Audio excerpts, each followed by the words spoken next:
دوستوں السلام علیکم ورحمۃ اللہ وبرکاتہ۔ امید ہے آپ لوگ خیریت سے ہوں گے اور کافی اچھے ہوں گے۔ دوستوں آج سے ہماری ویڈیو میں کربلا کے ٹاپک ڈالے جائیں گے، کربلا کے واقعات سنائے جائیں گے، تو آپ لوگ اس ویڈیو کو اسکیپ نہ کریں اور آنے والے 4-5 ویڈیو میں ہم لوگ مکمل کربلا کا تذکرہ مختصر انداز میں کریں گے۔ آئیے ہم لوگ اپنی موبائل اسکرین کی طرف چلتے ہیں۔ رجب سن 60 ہجری میں جب یزید پلید تخت سلطنت پر بیٹھا تو سب سے پہلے اس نے امام حسن مجتبی رضی اللہ تعالیٰ عنہ کے خلاف سازش کرنے کی کوشش کی اور آپ رضی اللہ تعالیٰ عنہ کو زہر دلوایا۔ پہلے تو زہر نے کچھ نقصان نہ پہنچایا، مگر بعد میں سخت تیز زہر دینے کی وجہ سے آپ کو شدید تکلیف پہنچی اور اس کے اثر سے آپ رضی اللہ تعالیٰ عنہ شہید ہوئے۔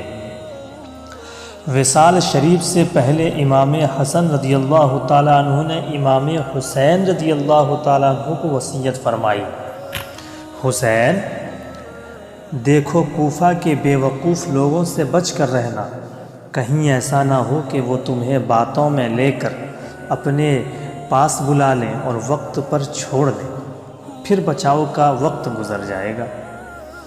آپ کی یہ وصیت موتیوں میں تولنے کے قابل تھی، مگر اس ہونے والے واقعے کو کون روک سکتا تھا جسے قدرت نے مدتوں پہلے سے مشہور کر رکھا تھا۔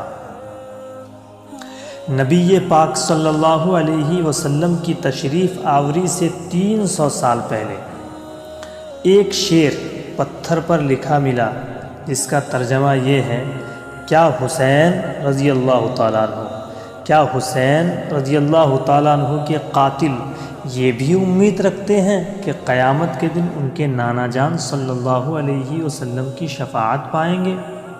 نمبر 2، امام حسین رضی اللہ تعالیٰ عنہ نبی پاک صلی اللہ علیہ وسلم کی گود مبارک میں تھے کہ آپ صلی اللہ علیہ وسلم انہیں پیار فرمانے لگے تو فرشتے نے عرض کی، وہ وقت قریب آتا ہے کہ حضور صلی اللہ علیہ وسلم کی امت انہیں شہید کرے گی، اور حضور صلی اللہ علیہ وسلم چاہیں تو وہ زمین حضور صلی اللہ علیہ وسلم کو دکھا دو جہاں یہ شہید کیے جائیں گے۔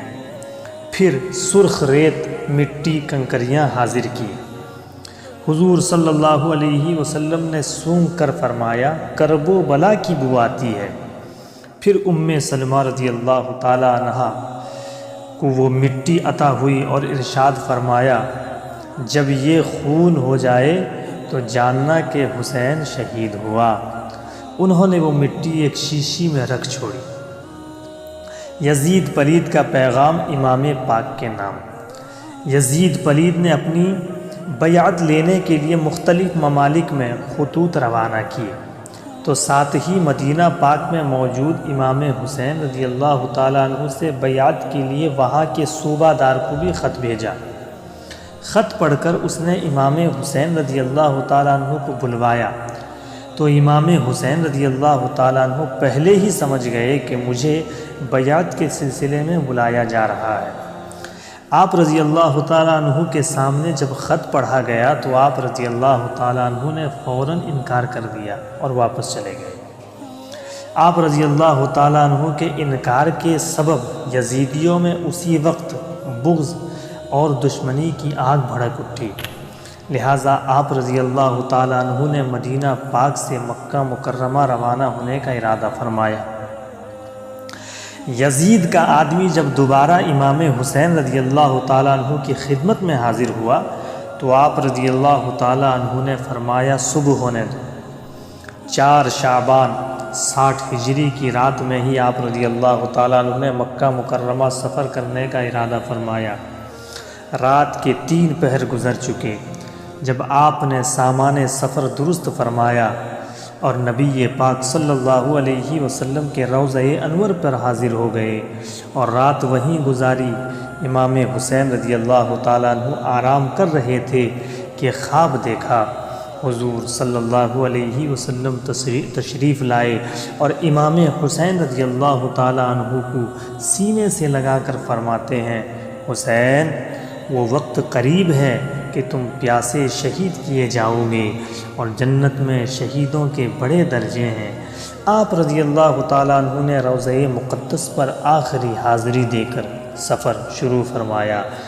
آپ رضی اللہ تعالیٰ عنہ کے ساتھ آپ کے بیٹے، بھائی، بھتیجے وغیرہ تھے۔ راستے میں چند افراد سے ملاقات ہوئی تو انہوں نے عرض کی، کہاں تشریف لے جا رہے ہیں؟ تو آپ رضی اللہ تعالیٰ عنہ نے فرمایا، فی الحال مکہ، یعنی فی الحال مکہ جا رہا ہوں۔ تو سب نے آپ رضی اللہ تعالیٰ عنہ کو کوفے جانے سے منع فرمایا۔ بہرحال آپ رضی اللہ تعالیٰ عنہ مکہ شریف پہنچ گئے اور 7 ذی الحجہ تک وہیں آپ نے قیام فرمایا۔